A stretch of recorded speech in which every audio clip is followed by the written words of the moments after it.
Welcome back to the Bee's Business for another children's literature review.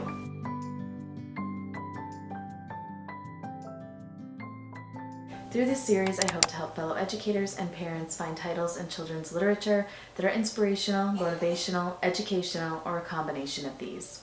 To keep my reviews consistent, I follow the same 5, sometimes 6-step review process.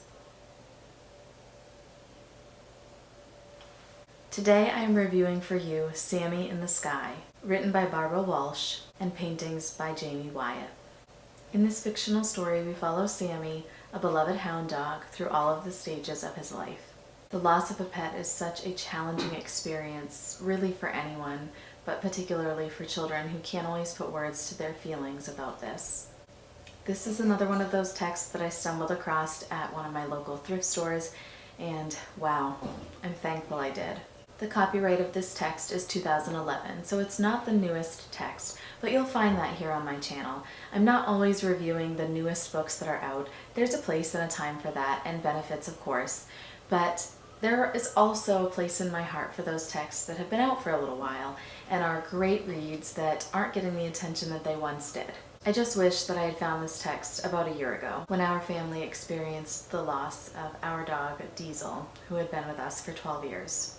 It was, of course, a very challenging experience for both my husband and I, but it was extremely challenging for our children, and I think that this text would have been a great way to help them through that. I think this text could have offered them some comfort in reminding them that they're not alone, and also that despite our boy not being here in physical form, we can still celebrate him and his spirit that is all around us. Another really fun thing about thrifting for books is that sometimes you come across a signed copy.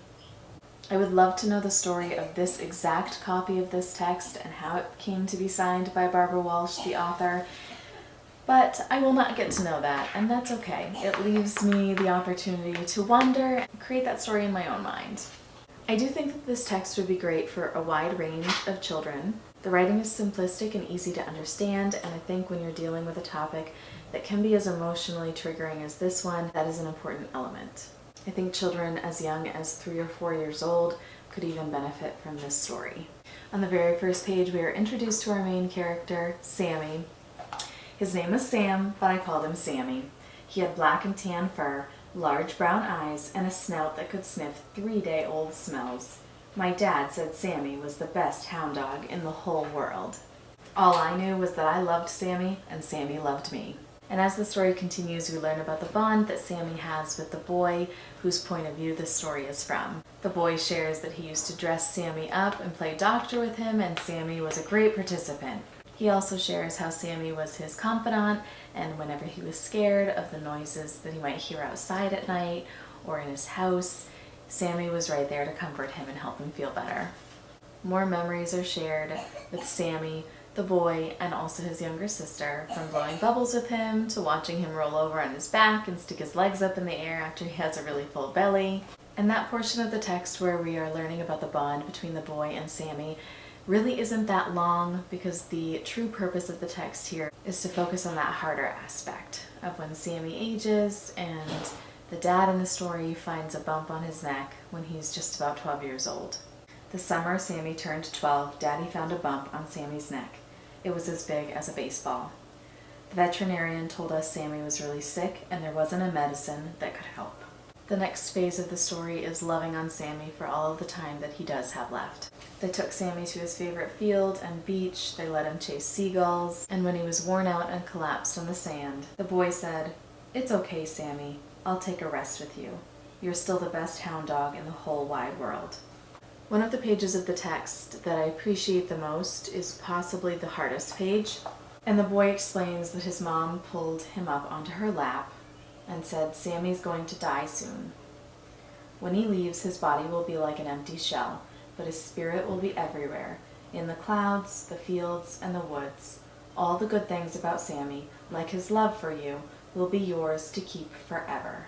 The terminology that goes along with death and dying can feel challenging to use. My personal feeling is that using the correct language is very important when helping children through the experience, and so something I do appreciate about this text is that the author includes the mother using that exact language, that Sammy is going to die soon. My reasoning for appreciating this is because it makes the message clear to the child.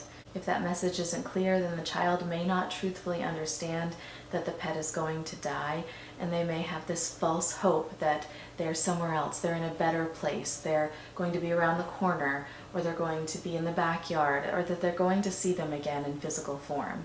And when that doesn't happen for that child, that's heartbreaking, sort of setting them up for failure. The story goes on to share Sammy's final moments, where the boy and his mom arrive home after being out and Sammy isn't doing well, and they all circle around him and spend his last few moments with him before he takes his final breaths. And then the father buries him in the backyard. The younger sister's perspective is shared at this point, and the boy explains that his younger sister just didn't understand where Sammy was, and she was asking for her dad to get a really big long ladder and go climb up in the sky and get Sammy. But the boy knew there weren't any ladders that big. The story shows the progression of time by saying, as the summer days grew shorter, my chest stopped hurting when I thought of Sammy. My mother said it was time for a special celebration. They took Bubbles to the beach, and they chose to celebrate Sammy. And as they looked up into the clouds, they imagined that one of the clouds looked like Sammy and that he was chasing the bubbles. And on the final page it reads, "He'll always be with us," my mother said. I stared up at the sky and shouted, "I love you, Sammy. You're still the best hound dog in the whole wide world." The dedications of this book definitely deserve a moment. For Eric, who taught his family how to truly love a dog. That dedication was by Barbara Walsh. For all the dogs I have loved and lost. That dedication was by Jamie Wyeth. While this is a heavier read, I think it is still a very important text, and I'm quite thankful that it exists. When a child in my life, whether it is my own children or a student, is experiencing a difficult time, I often turn to texts as a way to try to help a student through that experience. And this is certainly a story that I'm going to add to my recommendation list for anyone that I know who has lost a pet. In this text, Barbara Walsh offers such a realistic view of what it's like to love an animal and then the feelings that come along with losing them. I'm so thankful that she chose to tackle this difficult topic.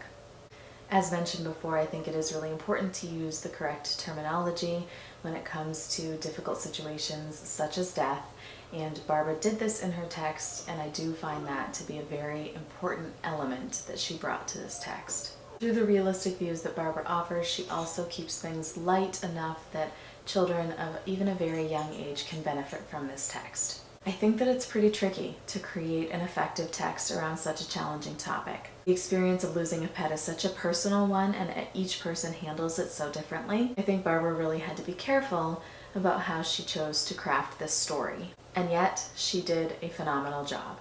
She created that connection, so we as the readers felt what the boy felt for his dog. And through that connection, we were then able to empathize when he experienced losing Sammy. In conclusion, this book is definitely an asset in children's literature and will be very helpful to many as it guides them through processing such a challenging experience. I do not have any constructive criticism for this text, and I am rating it a 10 out of 10. While I wish that I had found this book before now for our own personal benefit, I am still thankful that I found it. I am thankful that I can include this in my review series and promote it to others who may know a child who is going through an experience similar to the one that the boy is in this story with Sammy. Thank you so much for joining me on today's review. I can't wait to see you in the next one. Bye!